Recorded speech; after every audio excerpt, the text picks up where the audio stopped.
Hai geng, kembali lagi bersama Nicontek. Jadi kemarin saya habis beli board baru, yaitu ESP32. Nah, pada video kali ini kita akan membahas ESP32, mulai dari pengenalan fitur-fitur sampai contoh-contoh project menggunakan ESP32.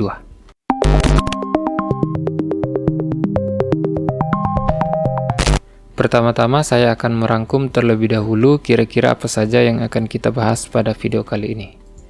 Yang pertama adalah pengenalan ESP32. Pada pengenalan ESP32, saya akan mengenalkan fitur-fitur yang dimiliki oleh ESP32. Selanjutnya, kita akan melakukan setting dengan Arduino IDE agar kita bisa menghubungkan ESP32 dengan Arduino IDE. Setelah itu, kita juga akan mempelajari fitur-fitur yang dimiliki oleh ESP32, yaitu fitur Wi-Fi, dan akan saya sertakan dengan contoh sketch agar kita bisa lebih paham cara menggunakan Wi-Fi pada ESP32. Selain dari Wi-Fi, saya juga akan memperkenalkan Bluetooth ESP32 dan tentu saja saya akan sertakan contoh sketch dari Bluetooth ESP32. Terakhir, kita akan mempelajari beberapa contoh sketch yang dimiliki meliputi hal sensor, LED software fade, dan touch read. Pada proyek kali ini, ESP32 yang saya gunakan adalah ESP32 dengan tipe WROOM32.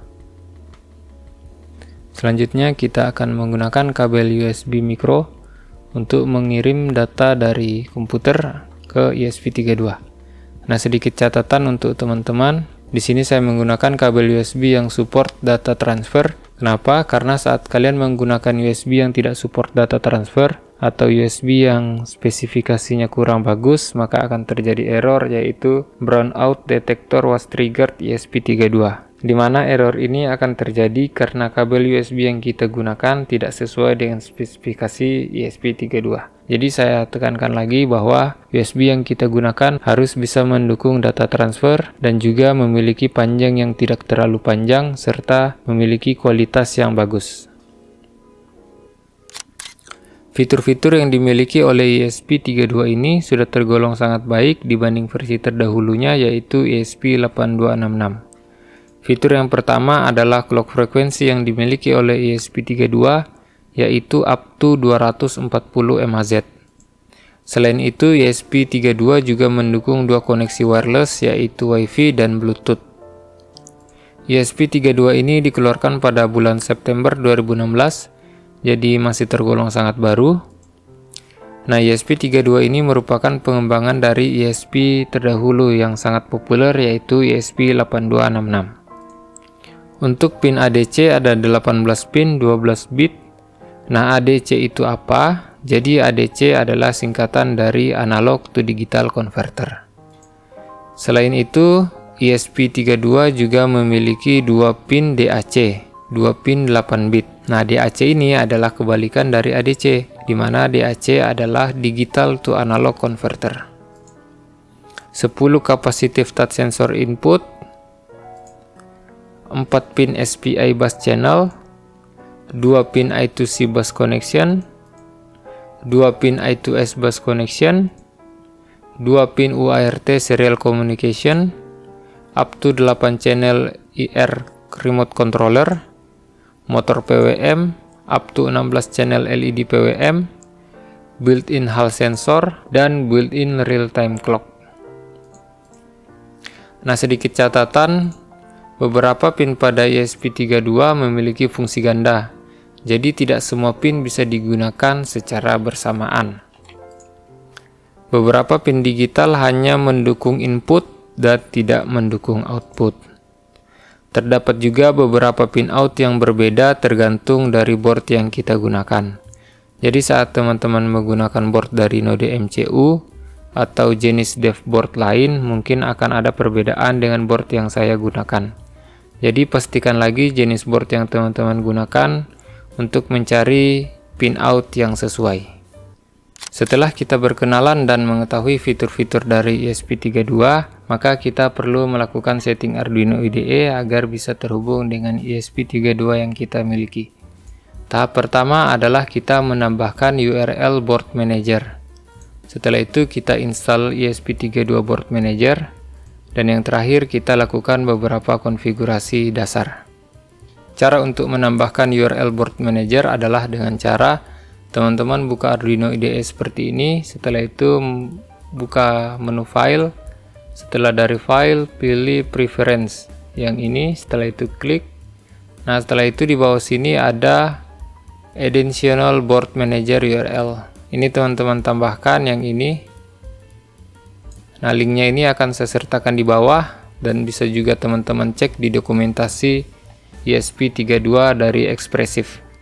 Nah, di sini terlihat bahwa saya punya link yang lain juga. Nah, ini link untuk ESP8266. Jadi setiap teman-teman menambahkan link baru, pastikan untuk menambahkan koma di belakang link yang lama seperti ini. Setelah itu baru pastikan link yang baru. Nah, setelah ini kita pastikan, kita pilih OK. Nah, setelah kita menginstal URL-nya, saatnya kita menginstal ESP32-nya. Caranya kita masuk ke tools. Setelah kita masuk ke tools, kita pilih board. Setelah itu kita pilih board manager.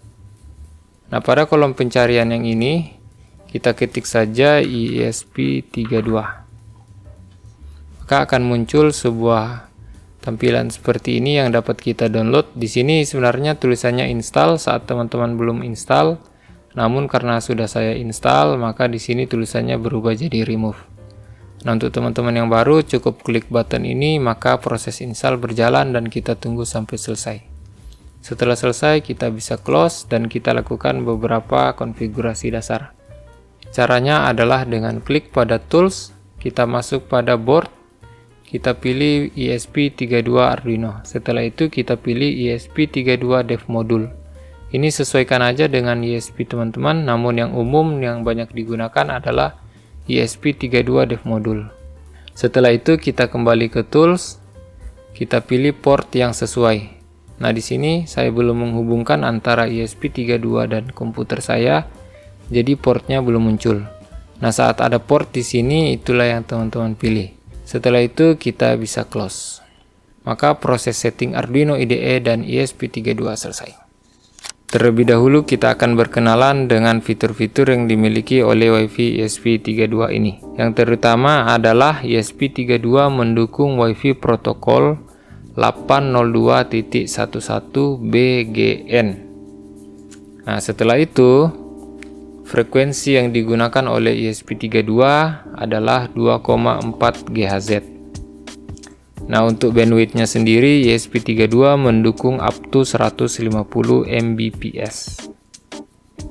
Pada board ESP32 juga kita bisa tambahkan antena tambahan tergantung dari jenis board yang teman-teman gunakan, dimana pada board yang saya gunakan bisa mendukung untuk antena tambahan. Selanjutnya ESP32 mendukung mode STA atau station dan mode AP atau access point. Untuk mode AP, ESP32 hanya mendukung maksimal 5 klien yang terhubung dengan ESP32. Terakhir, untuk mode AP dan mode STA sama-sama bisa mendukung web server. Nah, mungkin dari teman-teman banyak yang bertanya apa mode STA itu dan apa mode AP itu. Nah, terlebih dahulu di sini kita lihat gambar yang ada di sini, di mana ESP32 pada mode STA dia berfungsi sebagai device biasa yang terkoneksi pada router atau internet kita, sama seperti halnya dengan laptop dan pada HP. Jadi ESP32 ini menjadi klien, jadi kita terkoneksi dengan router atau modem, sama dengan halnya dengan HP dan notebook atau komputer atau laptop. Nah, sementara pada mode AP atau access point, ESP32 ini bertindak sebagai access point, di mana device-device yang lain terhubung ke ESP32. Sehingga pada mode AP ini ESP32 menjadi pusat dari koneksi yang ada. Agar kita lebih paham cara menggunakan WiFi pada ESP32, di sini saya akan mencoba menghubungkan ESP32 dengan WiFi.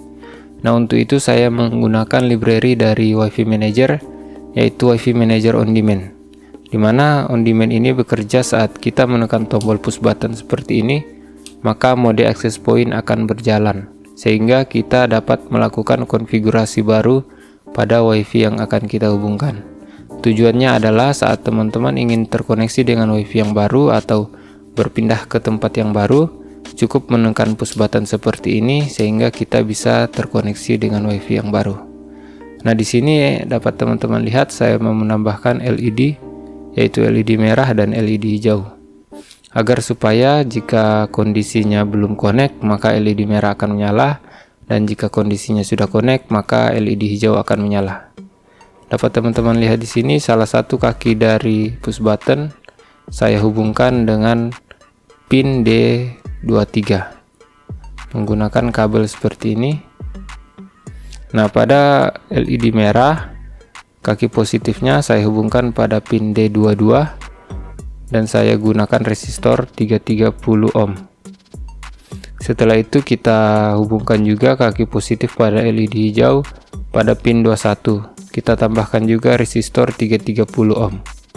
Sementara sisanya pada kaki yang sebelahnya lagi kita hubungkan pada GND. Begitu juga pada kutub negatif pada LED merah dan LED hijau saya hubungkan dengan GND.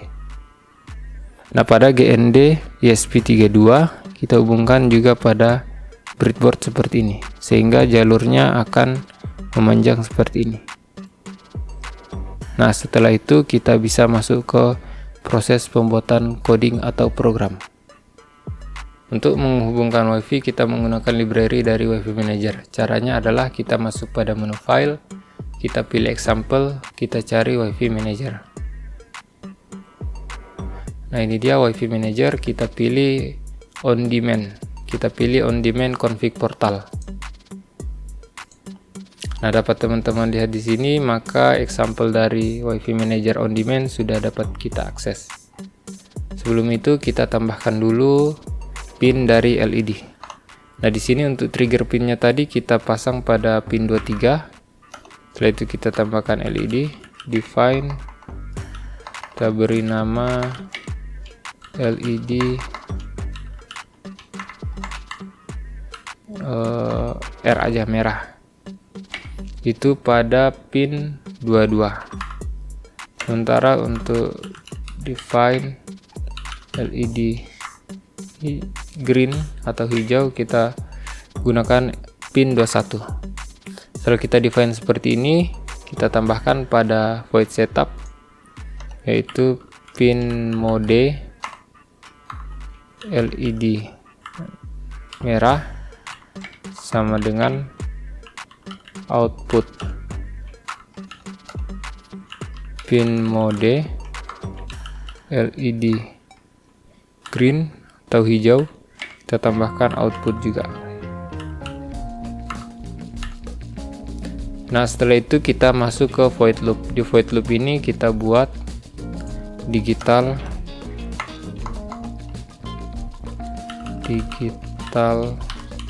write, dimana LED merah kita beri tegangan high, yang artinya LED merah menyala. Setelah itu yang di bawahnya kita matikan LED hijaunya. Dengan cara kita beli tegangan low. Nah, ini kondisinya apa maksudnya adalah saat WiFi Manager atau WM-nya mengaktifkan trigger pin dengan kondisi low, maka LED merah akan menyala, menandakan bahwa access point sedang menyala. Nah, di sini dapat teman-teman lihat wm.setConfig portal timeout. Timeout ini diambil dari mana? Yaitu dari atas sini. Di mana dia akan menunggu selama 120 detik sebelum kembali ke mode STA. Nah, saat 120 detik sudah habis namun belum terkoneksi dengan internet, maka akan keluar output seperti ini, failed to connect and hit timeout. Timeoutnya ini bisa kita kurangi, bisa juga kita tambahkan. Di sini saya pakai 60 aja biar nggak kelamaan. 60 detik berarti semenit. Setelah itu kita tambahkan di sini serial print line connected Y. Ini juga kita copy dulu. Nah, ini kebalikan yang dari atas, ini low berarti merah mati dan ini high berarti hijau menyala. Ini terjadi saat sudah connect. Setelah itu kita bisa cek lagi dari atas, kita cek. Setelah kita cek, kita bisa upload. Kita hubungkan dulu antara ESP32 dan micro USB. Setelah kita hubungkan, kita masuk ke tools, kita pilih port. Nah, di sini saya teridentifikasi sebagai port 11. Ini kita pilih. Setelah kita pilih, kita bisa upload. Nah, setelah proses upload selesai, kita bisa buka serial monitor, di mana serial monitor ini dalam tampilannya masih kosong. Saat kita tekan push button seperti ini, maka mode STA akan dinonaktifkan dan mode AP akan di-enable. Nah, untuk mode AP ini, SSID yang digunakan adalah on-demand AP dengan IP address 192.168.4.1. Setelah itu, kita bisa melakukan proses konfigurasi WiFi. Dapat teman-teman lihat di sini juga lampu LED merah menyala yang menandakan kita belum terkoneksi dengan internet. Nah, untuk melakukan konfigurasi WiFi, kita cukup buka pada pengaturan WiFi. Kita pilih on demand AP. Ini cukup kita klik. Nah, saat kita sudah terhubung, maka kita akan di redirect ke sebuah halaman login, di mana halaman login ini dapat kita gunakan untuk melakukan konfigur WiFi. Dapat teman-teman lihat di sini ada pilihan untuk konfigur WiFi. Ini kita klik. Nah, setelah kita klik, maka akan ada tampilan dari WiFi yang ada di sekitar kita. Kebetulan di sini yang terdeteksi cuma WiFi saya. Jadi kita tinggal klik pada nama SSID-nya. Setelah itu kita beri kata sandi. Nah, setelah kita pilih save ini, maka data dari SSID dan kata sandi ini akan dikirimkan ke ESP32, sehingga ESP32 kita dapat terhubung dengan internet. Caranya kita tinggal pilih save. Nah, pada serial monitor juga ada status di mana sudah terkoneksi. Nah, ini dapat teman-teman lihat bahwa LED hijaunya sudah menyala. Tadi kenapa nggak menyala? Karena pinnya mungkin ada yang goyang dikit. Nah, di sini teman-teman lihat LED merahnya sudah mati dan LED hijaunya menyala, menandakan bahwa ESP32 yang kita miliki sudah terkoneksi dengan internet. Begitu juga pada serial monitor dengan status connected Y yang menandakan bahwa ESP32 kita berhasil terkoneksi dengan internet. Nah, saat ESP32 terkoneksi dengan internet, itulah mode STA. Sedangkan pada tadi yang sebelumnya, di mana ESP32 membuat IP atau membuat SSID, disitulah mode AP aktif. Jadi itu dia perbedaan antara mode STA dan mode AP. Setelah kita melihat cara penggunaan WiFi pada ESP32, sekarang saatnya kita menggunakan Bluetooth pada ESP32. Untuk fitur Bluetooth pada ESP32 terdapat beberapa fitur, yaitu pertama, Bluetooth ESP32 mendukung Bluetooth Classic dan Bluetooth Low Energy atau BLE.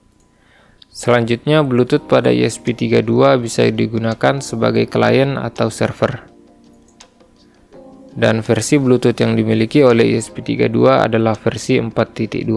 Sama halnya seperti saat menghubungkan WiFi dengan ESP32, pada Bluetooth juga kita akan menyertakan sketch example yang dapat kita gunakan untuk menghubungkan antara Bluetooth dan ESP32. Kita buka menu file, kita masuk pada example, kita pilih ESP32 Bluetooth serial. Nah, di sini akan saya coba menggunakan Bluetooth Classic Device Discover. Tujuannya apa? Untuk menemukan Bluetooth yang aktif. Setelah file example-nya telah kita buka, kita cek lagi pada tools apakah port yang kita gunakan masih terhubung. Dan di sini saat saya membuka port, saya masih terhubung dengan COM11. Kita bisa melanjutkan pada proses upload. Ini kita klik upload. Nah, setelah proses upload selesai, dapat teman-teman lihat di sini saya sudah membuka serial monitor. Dan di sebelah dari ESP32 saya sudah mengaktifkan Bluetooth dari handphone yang saya gunakan. Maka saat saya menjalankan program dari ESP32 yang telah kita upload, ESP32 akan mencari Bluetooth yang ada di sekitarnya, di mana dia akan menemukan Bluetooth dari handphone saya. Coba kita lihat pada serial monitor. Ini kita reset dulu.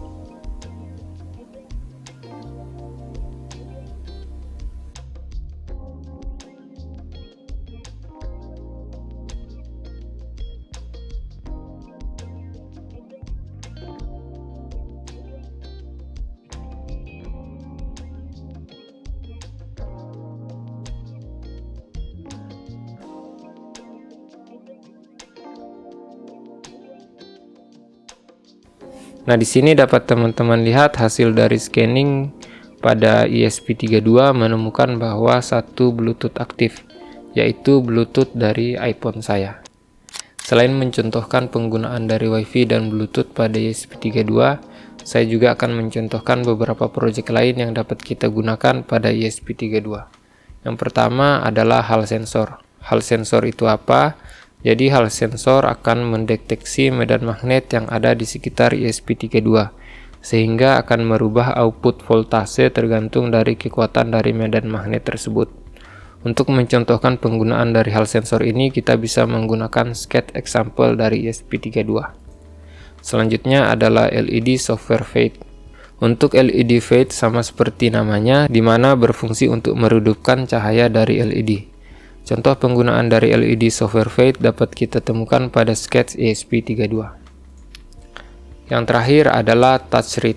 Sesuai dengan namanya, touch read akan membaca hasil dari sentuhan yang kemudian mengeluarkan output berupa angka yang bisa kita gunakan dalam berbagai hal. Seperti contoh, saya akan menggunakan touch read untuk menyalakan LED dari ESP32. Seperti biasa, kita akan menggunakan sketch example dari ESP32. Yang pertama, kita akan menggunakan hal sensor, di mana hal sensor ini dapat kita temukan pada sketch example di atas sini, file, kita pilih example, kita pilih ESP32. Nah, pada ESP32 ini dapat kita lihat hal sensor. Kita pilih example ini. Maka yang akan dikeluarkan adalah seperti ini. Ini tinggal kita upload saja. Nah, setelah kita upload, dapat dilihat di sini ESP32 mengeluarkan beberapa angka yang menandakan hasil bacaan dari medan magnet yang ada di sekitar ESP32.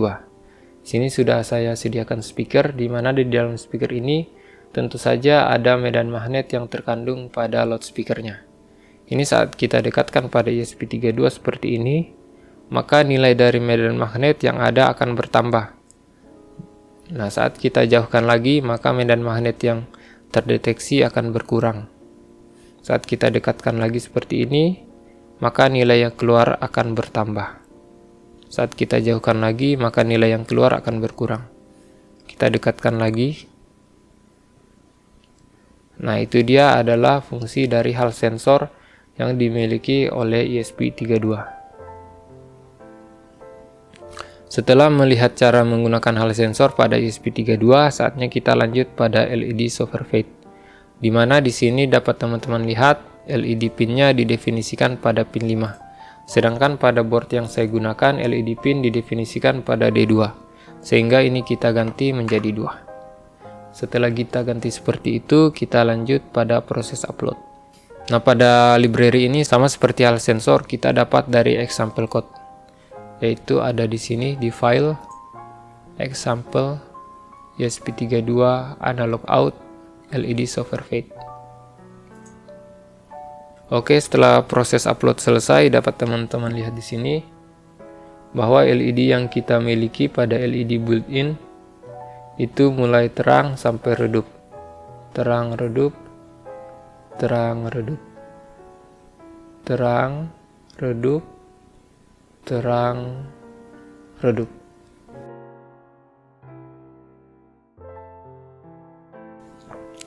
Dan yang terakhir adalah touch read. Nah, pada touch read ini berfungsi untuk membaca sentuhan yang kita berikan pada ESP32. Nah, untuk melihat pin mana saja yang mendukung touch read, dapat teman-teman lihat pada pin out di sini. Dapat teman-teman lihat di sini ada touch read. Jadi pada pin D4 mendukung touch read 0, D2 touch 2, D15 touch 3, dan selanjutnya di sini juga ada beberapa. Teman-teman lihat aja dan sesuaikan dengan jenis board yang teman-teman gunakan. Di sini saya menggunakan ESP32 DevKit version 1 pin out. Kita cukup cari di internet, umpamanya node MCU ESP32 pin out seperti itu. Setelah itu kita tentukan sesuai dengan pin outnya di sini. Nah, di sini saya menggunakan pin out 4, yaitu adalah touch 0. Setelah kita definisikan di sini, kita masuk ke proses upload.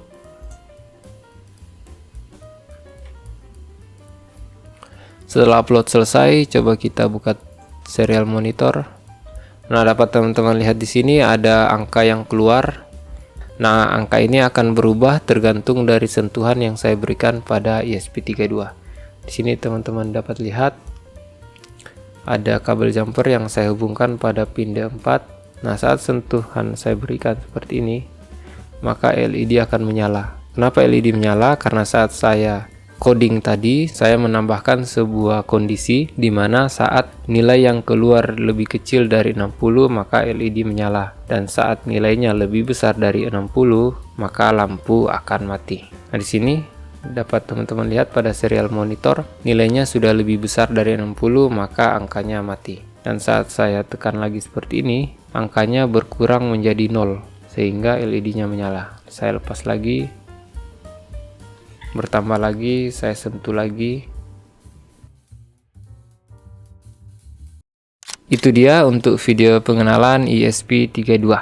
Semoga bisa bermanfaat untuk teman-teman semua, dan seperti biasa, jika kalian suka dengan video ini dan video ini bisa membantu atau bermanfaat untuk teman-teman, silahkan like-nya. Jika ada yang ingin ditanyakan, silahkan tulis komen di bawah. Dan jangan lupa dukungannya dengan cara subscribe dan share. Terima kasih dan sampai jumpa.